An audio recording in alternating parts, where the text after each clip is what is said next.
Amém, queridos? Tudo bem com vocês? Como é que vocês estão? Todo mundo jantou direitinho? Diga amém, só quem jantou. Agora diga glória a Deus quem não jantou. Glória a Deus! Você também, glória a Deus. Amém? Abra sua Bíblia, por gentileza. Livro de Neemias. Neemias, capítulo 8, versículo 10. Eu agradeço a Deus por mais uma oportunidade de estar ministrando a sua palavra. Agradeço a nossa pastora Nalva, pastor Jorge, por esse privilégio de subir nesse altar e compartilhar a palavra de Deus para os irmãos. Neemias capítulo 8, versículo 10.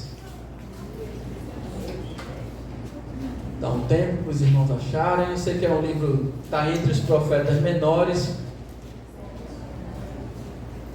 Neemias, depois a Crônicas, Esdras, Neemias. Profetas menores não, está no livro dos históricos. Neemias 8:10. Todos acharam? Amém. Ajuda aí quem não achou. Posso ler? Sim ou não? Sim. Diz assim: e Neemias acrescentou: hoje é um dia para ser comemorado. Comam e bebam do melhor que tiverem, e repartam com os que passam necessidade. Este é um dia consagrado ao Senhor, porque a alegria do Senhor é a força de vocês. Vocês não devem ficar desanimados e tristes. Amém? Pode sentar, eu sei que é um pouco diferente, mas tem o mesmo sentido. Você está pronto para isso? Vamos nessa?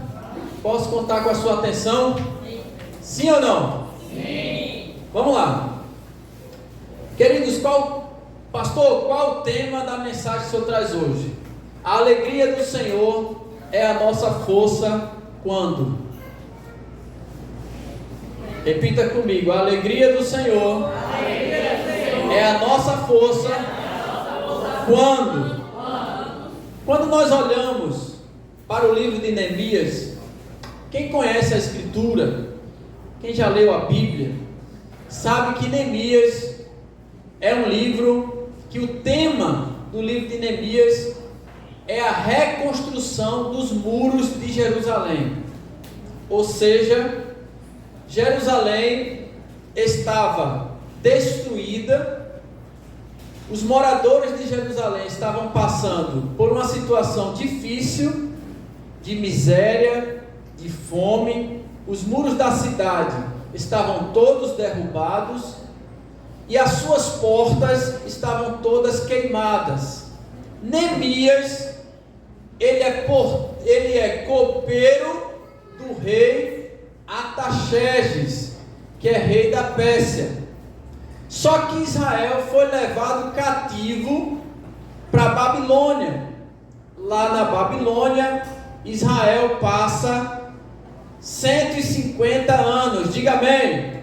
Amém. Não foi 150 anos, foi 70. Israel passou 70 anos exilados na Babilônia, ou seja, foram levados presos para a Babilônia e lá eles ficaram exilados em uma terra estranha, na Babilônia, durante 70 anos. Ao passar esses 70 anos, o povo de Israel é liberado pelo rei da Babilônia para voltarem para Jerusalém. Quando eles voltam para Jerusalém, a cidade está destruída, seus muros derrubados e seus portões queimados. Neemias está na Pérsia, na cidade de Suzã, servindo ao rei Artaxerxes, quando de repente Ananias e alguns de Jerusalém vão até Neemias e dizem, Neemias pergunta a Ananias, como é que está o povo de Jerusalém? Como é que está Jerusalém? E Ananias responde, o povo está em miséria, os muros estão destruídos, as portas das cidades estão queimadas. E a Bíblia vai dizer que Neemias, ele chora, ele ora, ele jejua, e ele vai falar com o rei da Pérsia para pedir autorização para ele ir a Jerusalém para reconstruir os muros. O rei da Pérsia, tocado por Deus, porque Deus ouviu a oração de Neemias, o rei da Pérsia libera Neemias para ir para Jerusalém e reconstruir os muros. Observe comigo, quando nós chegamos aqui no capítulo 8, Esdras, que era sacerdote, ele está lendo a palavra de Deus, a lei de Moisés para o povo. O povo começa a chorar, o povo começa a se arrepender, o povo começa a confessar os seus pecados.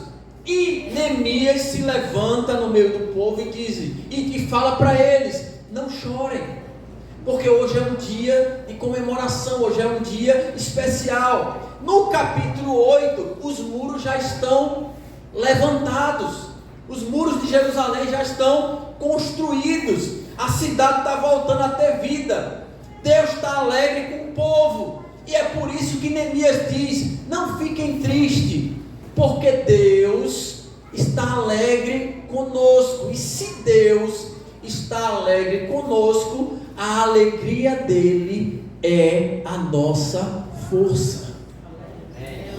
Eu imagino Neemias falando para o povo, não fiquem tristes, porque Deus está alegre. Só que essa alegria, queridos, do capítulo 8, não se resume ao capítulo 8. Deus está alegre com o povo no capítulo 1. Deus está alegre com o povo no capítulo 2. Deus está alegre com o povo no capítulo 3, no capítulo 4, no capítulo 5, no 6, no 7 e no 8 é o ápice da alegria. Essa alegria no coração de Deus foi produzida pelas ações do povo. E como pregador que sou, eu tenho que perguntar o texto: o que foi que esse povo de Israel fez que produziu essa alegria em Deus? Porque observe comigo, Neemias se levanta quando vê o povo chorando e diz que Deus está feliz, Deus está alegre com vocês, não fiquem tristes. E se Deus está alegre conosco, a alegria dele é a nossa força. Mas aqui vai a primeira, só para a gente acordar: não queira que Deus seja a sua alegria se Ele está triste com você. Não queira que Deus seja a sua força se a minha vida não está dando alegria a Deus. O contrário também é verdade. Se Deus estivesse triste com o povo de Israel, Neemias não diria: não fiquem tristes, porque a alegria do Senhor é a vossa força. Não. Então, o que foi que esse povo fez para gerar essa alegria em Deus? O que foi, quais foram as ações do povo de Israel que fez com que Deus olhasse para o seu povo e falasse: eu estou feliz com eles, eles estão me dando alegria, eu tenho prazer neles, e porque eu estou alegre com eles, eu vou dar força a eles, eu vou ajudar eles, eu vou ser o refúgio deles, eu vou ser a fortaleza deles, eu vou consolar eles, eu vou dar direção a eles, tudo porque Deus está alegre. O segredo está em Deus se alegrar conosco, para que a alegria dele seja a nossa força. Aí está o segredo. Não queira usar esse texto: a alegria do Senhor é a minha força, como um jargão. A alegria do Senhor será a sua força, será a minha força, se Ele estiver alegre com a minha vida. Se eu me enquadrar dentro do contexto de Neemias. E aí é quando eu tenho que perguntar o texto: Deus não está só alegre aqui no capítulo 8. Foi uma construção, uma série de ações do povo que produziu essa alegria no coração de Deus. E a pergunta é: o que foi que esse povo fez que produziu essa alegria em Deus e consequentemente a alegria de Deus se tornou a força do povo? Quando nós olhamos no capítulo 2, deixe sua Bíblia aberta. No capítulo 2 nós vemos que Neemias chega em Jerusalém. Quando Neemias chega em Jerusalém, a Bíblia diz que ele passa alguns dias em Jerusalém, e ele não conta a ninguém o que Deus colocou no seu coração. Ele não conta a ninguém que Deus colocou no coração dele o desejo de reconstruir os muros. Ele não fala a ninguém, mas quando chega a noite, ele sai pela cidade, andando por toda a cidade, observando os muros de Jerusalém. Ele vai andando à noite, ninguém sabe, ninguém está vendo, ninguém conhece o propósito do coração de Neemias. Ele não contou a ninguém, mas ele está andando por Jerusalém, olhando os muros da cidade, olhando os portões que estão queimados, os muros que estão derrubados, e não conta a ninguém. Mas tem um momento que ele reúne os sacerdotes, reúne os anciãos, reúne todo o povo de Israel, de Jerusalém, e chama eles e diz: Deus colocou no meu coração o desejo de reconstruir os muros de Jerusalém. Vocês estão comigo? Vocês vão me ajudar? Esse é o projeto que Deus colocou no meu coração. A palavra vai dizer, no versículo 17, que eles responderam imediatamente a Neemias: ótimo, vamos reconstruir os muros. E se encheram de coragem para a realização dessa obra. Sabe como é o nome disso? Unidade. Eles receberam a visão do profeta, eles receberam a missão que Deus colocou no coração do homem de Deus, e o povo de Israel disse: nós estamos contigo, nós estamos com você, nós vamos reconstruir os muros de Jerusalém junto com você. Quando é, pastor, que a alegria do Senhor se torna a nossa força como igreja? Quando nós voltarmos para a unidade. Olha, quando nós voltarmos a se unir, quando nós voltarmos a se amar, quando nós voltarmos a se respeitar, quando nós voltarmos a ter amor uns pelos outros. Isso é unidade. Paulo vai dizer, capítulo 4, versículo 3 de Efésios: esforçando-vos diligentemente por conservar a unidade do Espírito no vínculo da paz. Jesus, no capítulo 17 de João, em sua oração sacerdotal, Jesus orando ao Pai, Jesus diz: eu neles e tu em mim, para que sejam aperfeiçoados na unidade. Primeiro, Paulo em Efésios fala que para se manter a unidade é necessário esforço, é necessário sacrifício. Na Bíblia da linguagem de hoje, Efésios 4:3 está escrito assim: façam todo esforço para conservar a unidade do Espírito no vínculo da paz. João 17, verso 23, Jesus orando, ele mostra que nós precisamos melhorar. Ele pede a Deus que a gente cresça na unidade.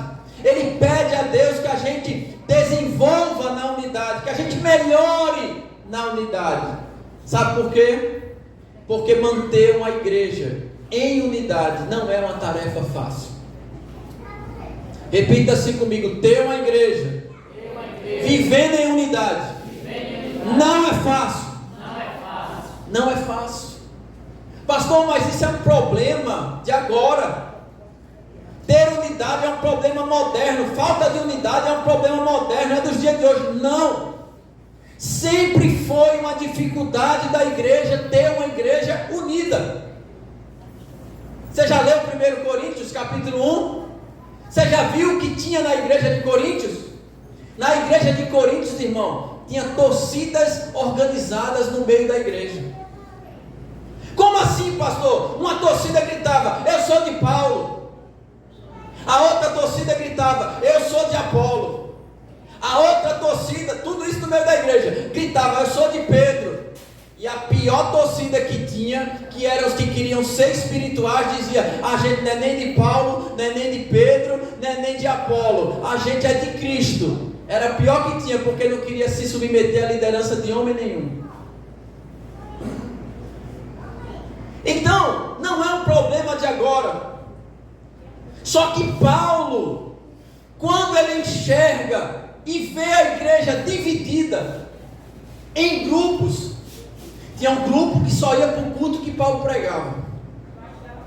Tinha outro grupo que só ia para o culto que Apolo pregava. Tinha outro grupo que só ia para o culto que Pedro pregava. Então Paulo, quando vê a igreja dividida em grupos, você sabe o que é ter 4 igrejas dentro de uma? Era o que tinha na igreja de Coríntios. Um grupo era do fundador da igreja, era Paulo. Outro grupo era de Apolo, que era um pregador eloquente, poderoso na escritura. Outro grupo era de Pedro, que era o líder dos apóstolos. E outro grupo que eram os espirituais, que diziam, nós somos de Cristo. A igreja tinha 4 igrejas dentro. Só que olha que coisa interessante. Quando Paulo vê a igreja rachada no meio, por 4 grupos, dividida. Quando Apolo fazia uma campanha evangelizadora, só iam os seguidores de Apolo, os de Pedro não iam.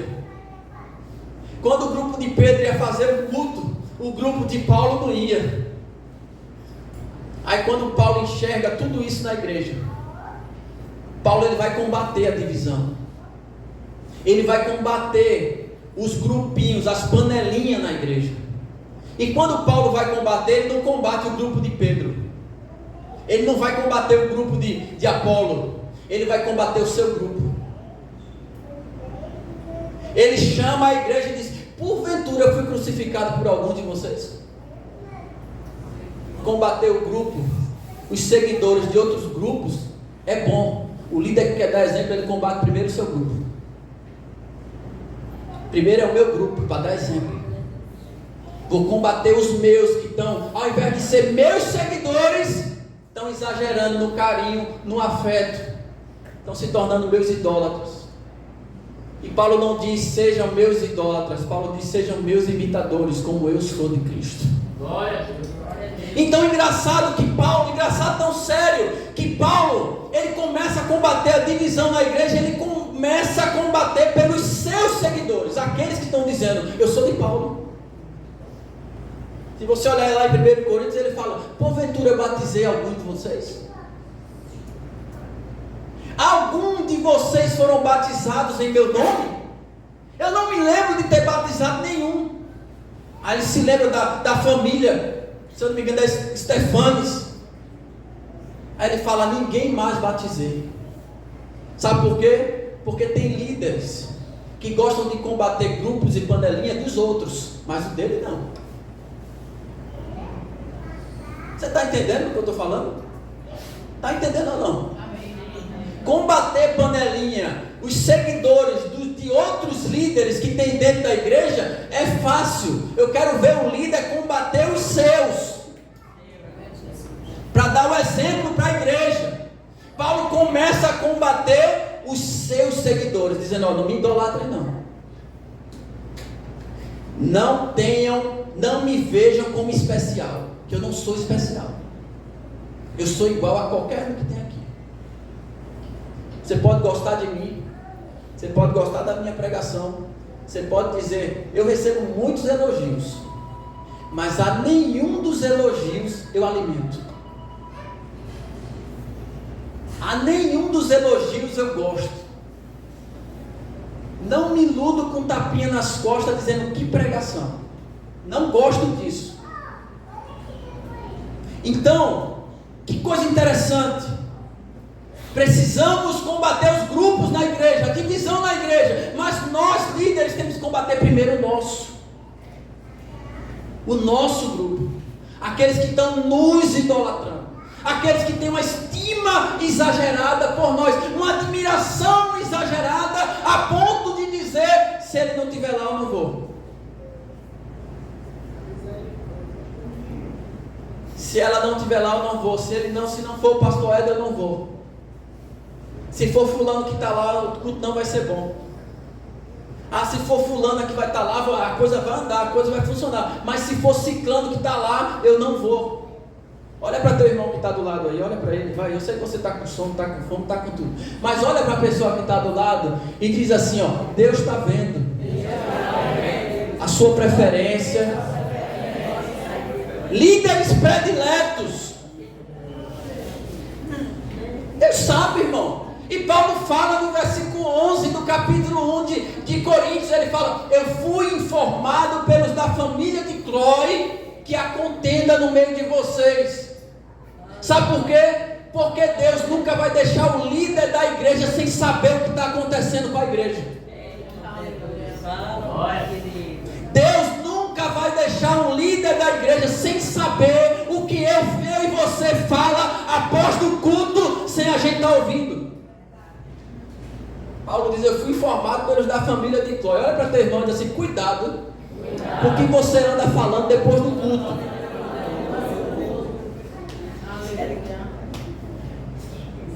Cuidado que o profeta tem seus ouvidos. Tem alguém ouvindo para o profeta. Tem alguém ouvindo para ele. Eu fui informado pelos da família de Cloe que há contendas no vosso meio. Aonde tem contenda, Deus não opera. Aonde tem divisão, Deus não trabalha. Aonde tem comparação, Deus não trabalha. Aonde tem partidarismo, Deus não trabalha. Aonde tem panelinha, Deus não trabalha. Aonde tem partidarismo no meio da igreja, Deus não atua. Dê um glória a Deus aí, levanta a mão e dê glória a Deus.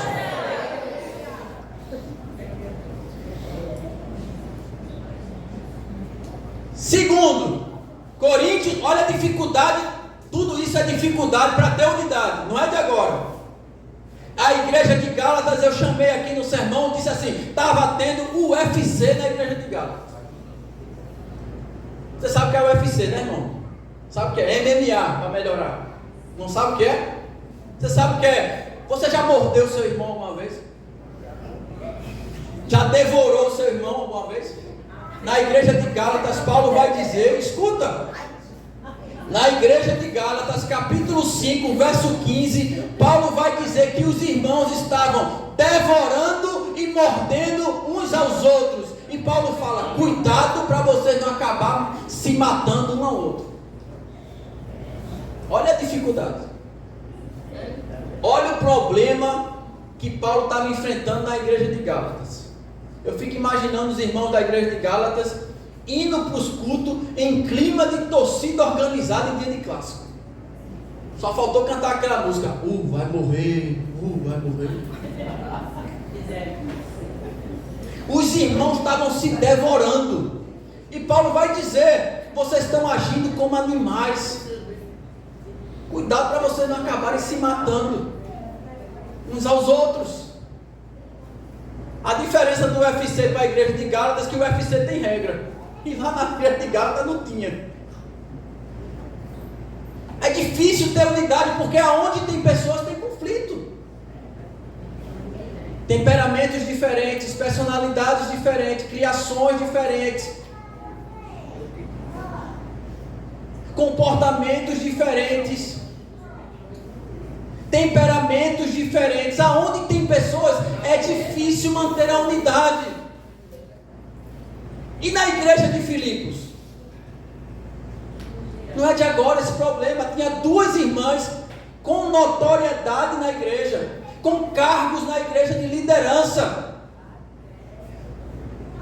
mulheres, Emanuel, que eram importantes na igreja, Evódia e Síntique. Paulo diz: pelo amor de Deus, Filipenses 4:2, eu rogo a vocês, em nome de Jesus, que vocês se unam,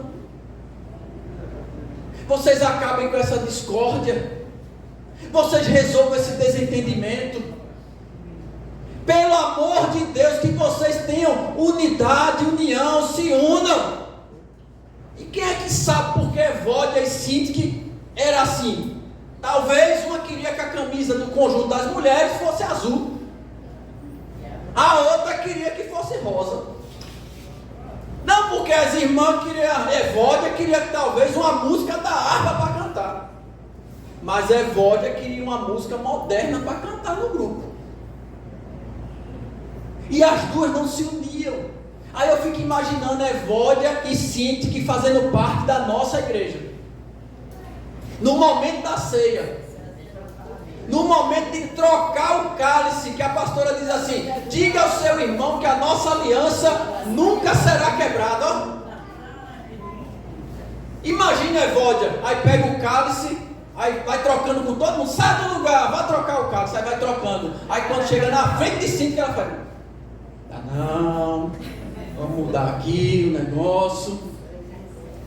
Evódia pregava e Sintique dizia assim: é para mim, é indireta. Sintique pregava, Evódia dizia: está falando de mim. Quando acabar o culto eu pego ela. Falta união.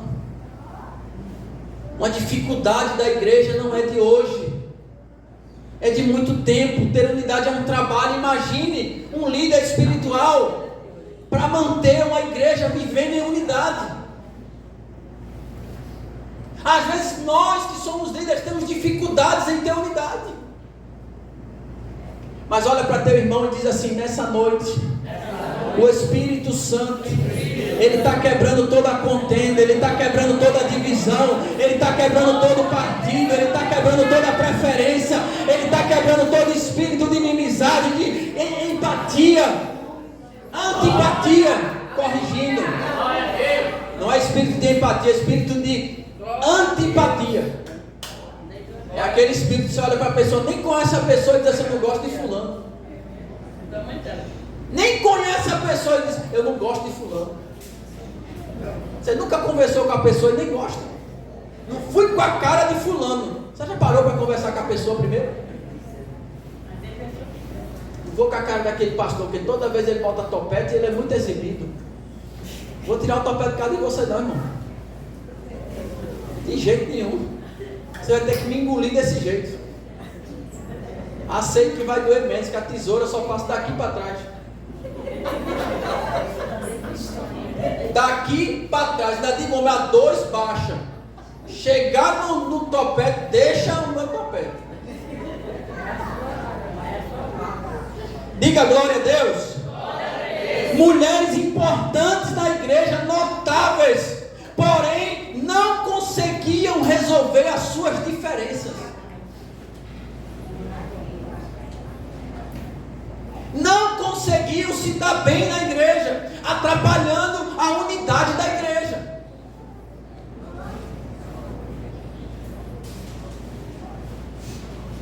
Tem pessoas que, eu não digo que tem pessoas que é complicada, sim ou não? Sim. Olha, tem pessoas que não tem problema, tem pessoas que é o problema. Sim ou não? Sim. Tem pessoas que para cada problema ela vem com a solução. São gente assim que tem aqui. Para cada problema ela tem uma solução. Mas tem igreja por aí que é cheio de pessoas que para cada solução tem problema. Não é aqui não, só nas outras. Aqui não tem não. Aqui só tem pessoas que para cada problema tem uma solução. Tem uma solução. Mas nas outras igrejas está cheio de pessoas que para cada solução ela tem um problema. Olha para teu irmão que está do lado e diz assim: para de ser um crente problema. Para de ficar trazendo problema para a igreja. Para de ser um problema para teu irmão. Para de ser complicado, de ser cri-cri, de ser problemático. Eu tinha um primo, eu já contei isso aqui, mas vou contar de novo. Tem crente que é igual ao meu primo branco. Meu primo branco, eu sentava na frente da televisão, ao lado dele. Do nada, ele olhava para mim e dizia assim: tu está pensando que eu tenho medo de tu? Eu rodo a mão na tua cara. acredita nisso? Você acredita nisso que é verdade ou não? Eu dizia, o que foi que eu fiz? Ele fez, eu não tenho medo de você, você vai apanhar agora. Aí eu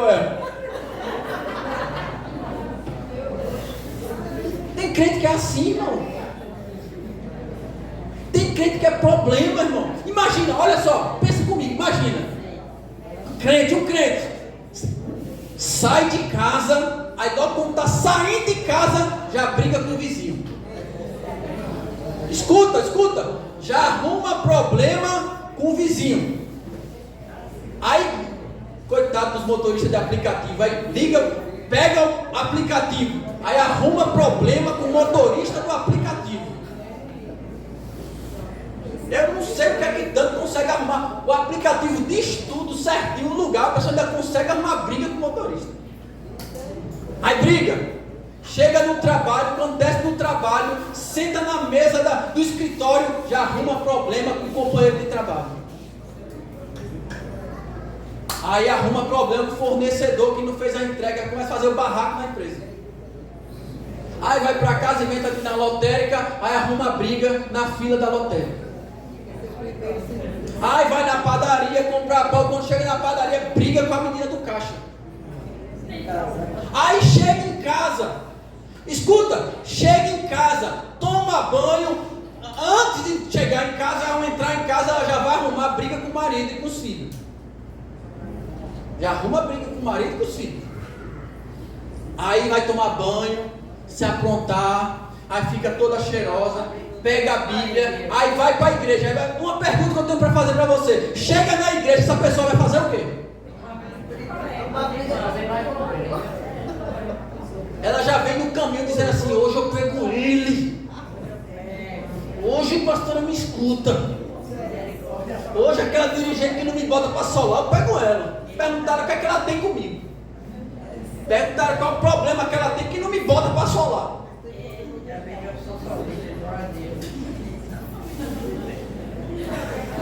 Deixa eu dizer um negócio a você. A Bíblia diz que tem 6 coisas que Deus abomina, que Deus não gosta, e a 7ª que Deus abomina. E a 7ª que Deus abomina é aquele que semeia contenda entre os irmãos. Não seja um crente problema.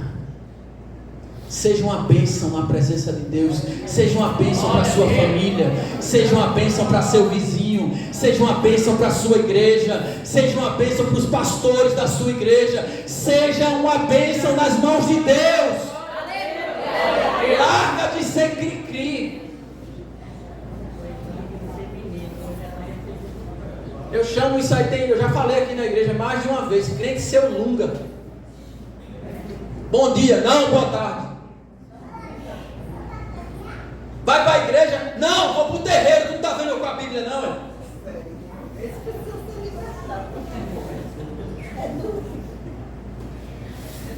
Mulher, chega em casa, seu lunga, crente seu lunga. Isso aqui você não pode rir, não, está proibido, né? Traz café para mim, a mulher diz: é na xícara. Ele diz: não, joga no chão e vem com roda assim, ó.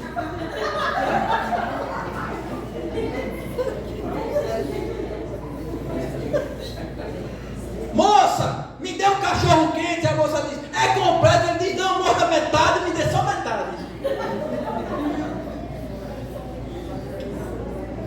Crente seu lunga. A Bíblia diz que Nabal tinha uma esposa inteligente e linda. Mas a Bíblia diz assim: mas o homem era grosseiro, mau, e o homem era difícil de lidar.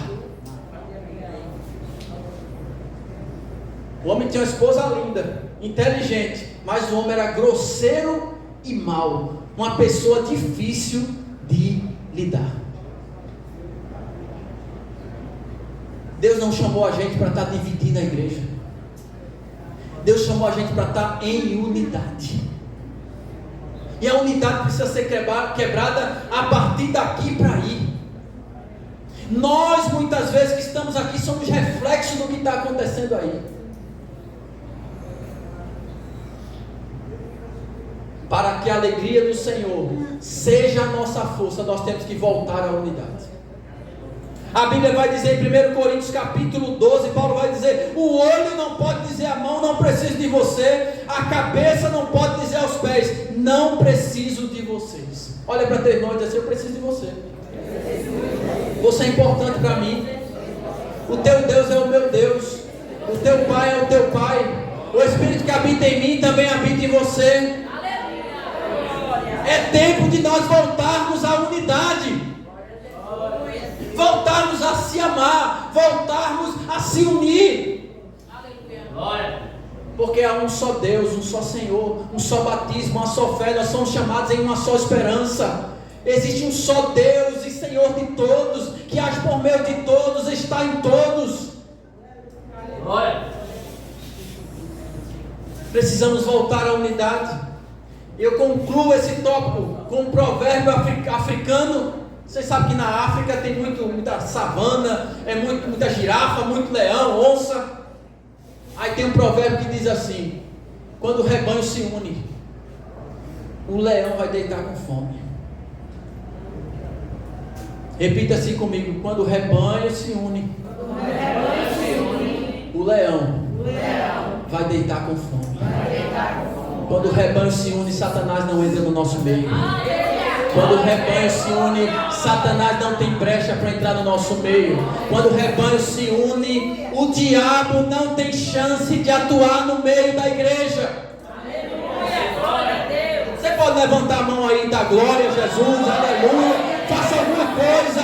Deus está chamando o povo para voltar a ter unidade. Aprenda com o outro aquilo que você não tem. É assim.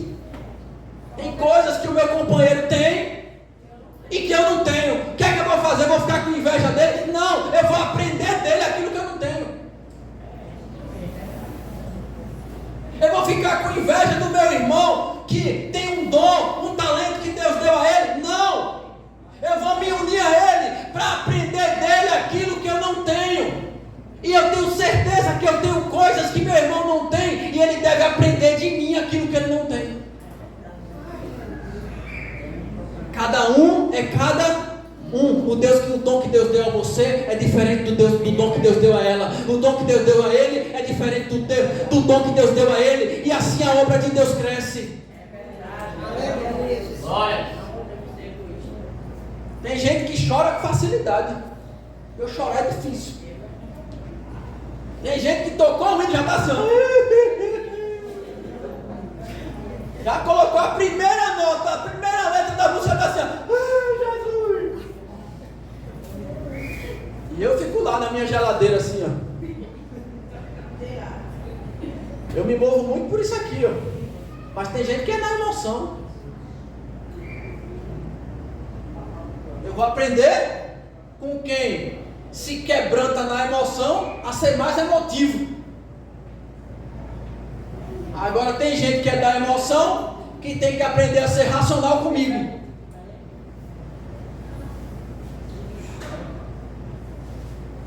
Diga amém. Amém. Diga glória a Deus. Olha para teu irmão que está do lado e diz: Deus colocou a gente tudo junto para aprender um com o outro. Porque ninguém é melhor do que ninguém, ninguém sabe mais do que ninguém. A obra é dele, quem faz tudo é ele, a glória é para ele. Aqui não tem astro, aqui não tem estrela, aqui tem Jesus andando no nosso meio. Levanta a mão aí, adora Jesus, dá glória a Deus, dá aleluia. A obra é dele, a casa é dele, é tudo dele, é para ele. Aprenda, cresça com as qualidades do seu irmão. Porque as qualidades do seu irmão lhe ajudam a desenvolver as suas limitações. Você vai melhorar com as qualidades do outro. Porque naquilo que você é limitado, o outro tem de sobra. Agora larga de ficar com ciúme, com inveja, de desejar aquilo, desejar o momento que teu irmão está vivendo. Olha para teu irmão e diz: o teu tempo vai chegar. A tua hora vai chegar. Deixa Deus honrar teu irmão. Deixa Deus exaltar teu irmão. Deixa Deus usar teu irmão. Fica na tua, que a tua hora vai chegar. Aprende com a qualidade dele. Queria eu ter a força do pastor Jorge. disposição que ele tem. Eu já disse a ele, se eu tivesse 10% da tua disposição, eu estava rico. Eu tenho que aprender com a força dele, naquilo que eu sou limitado. Vai lá agora, chega 2 horas da manhã na casa de Jorge. Vá sem medo, ele está acordado estudando. Vá sem medo. Eu tenho que aprender com ele. Diga glória a Deus. Diga aleluia. Diga Deus é bom. Deus é maravilhoso. Deus está tratando com a sua igreja hoje. Precisamos voltar à unidade, porque quando nós voltamos para a unidade, Satanás entra em depressão, dizendo ali, aquele povo eu não posso, eu não consigo entrar ali, eu não consigo mexer com eles. Segundo ponto, capítulo 2, Neemias volta com o povo, isso vai alegrando o coração de Deus, a unidade, o povo voltando à unidade, começa a produzir essa alegria no coração de Deus. Capítulo 4, a Bíblia vai dizer que esse capítulo, os inimigos estão querendo entrar no meio do povo. Como é o nome deles? Repita assim comigo: Sambalate, Tobias e Gesem. Ficaram sabendo e vendo que os muros estavam sendo construídos. Não estavam concluídos, mas estavam sendo construídos. E eles começam a bolar um plano para entrar no meio do povo. E a Bíblia vai dizer no versículo 4, você pode olhar aí na sua Bíblia, do capítulo 4, que Neemias começa uma oração. E no versículo 5 ele continua orando. No versículo 9, ele ainda está orando. Mas no versículo 13 em diante, Neemias toma ações para o povo vigiar. O capítulo está dividido em oração e vigilância. Versículos 4, 5 e 9, oração. Versículo 13 ao 23, vigilância. Olha para teu irmão e diz assim: Deus está te chamando para voltar à oração. Deus está chamando você para voltar à vigilância. Quando é que a alegria do Senhor se torna a nossa força? Quando nós voltamos à oração e à vigilância. A Bíblia vai dizer que no versículo 13, Neemias, ele coloca guardas armados por trás da muralha. Versículo 14, ele examina a situação. Versículo 15, ele persevera no trabalho. Versículo 16, olha o que ele faz. A partir de agora, metade do povo trabalha e metade do povo vigia. Aí nos versículos posteriores, a Bíblia diz que os trabalhadores colocavam uma mão no muro e outra mão na arma. Quando eles estavam com as duas mãos no muro, a espada estava na cintura. Sabe o que é isso? É vigilância. Neemias contratou um tocador de trombeta e disse: qualquer situação, qualquer vestígio de inimigo na porta da cidade, a gente vai tocar a trombeta e vocês vão para a luta e Deus vai dar vitória. É vigilância. Olha para teu irmão e diz: é tempo de vigiar. É tempo de ficar ligado. É tempo de ficar com os olhos abertos. Oração e vigilância. Vigilância e oração. Nem para dormir eles largavam as armas. Olha aí no versículo 23, no último versículo. Nem para dormir. Olha o que ele fala: durante esse tempo, eu, meus irmãos, meus homens de confiança e os guardas que estavam comigo, não tiramos a roupa do corpo e não largamos as nossas armas para nada. Sabe onde é que está a nossa vitória como igreja? Quando nós passarmos a vigiar. Vigiar os nossos pensamentos, vigiar nossas palavras, vigiar nossas atitudes, vigiar os nossos sentimentos. É tempo de voltarmos à prática da oração e à prática da vigilância. Uma igreja que ora é diferente. Uma igreja que ora não confunde movimento com avivamento. Uma igreja que ora, Deus sai revelando quem é quem no meio delas. Uma igreja que ora não é enganada, porque Deus sai mostrando quem é quem para a igreja. Já deu 9 horas, já vi. Sangue de Jesus tem poder. É de 9h30 ou é de 9? 9h20. Estava amaldiçoando esse relógio. 9h30, meu irmão. Está crente. Uma igreja que ora é diferente. Uma igreja que ora, ela não confunde invenção com unção. Ela não confunde palco com altar. Ela não confunde fumaça com glória. Ela não confunde show com culto. Porque Deus mostra. Uma igreja que ora é diferente. Olha para teu irmão e diz assim: nós vamos ser uma igreja diferente. Deus está nos chamando para ser uma igreja diferente. A Bíblia diz que Jesus, enquanto orava no batismo, enquanto Jesus orava, o Espírito Santo, o céu se abriu. Repita comigo: o céu se abriu, o Espírito desceu, e uma voz veio do céu, dizendo: tu és meu filho amado, que me dá muita alegria.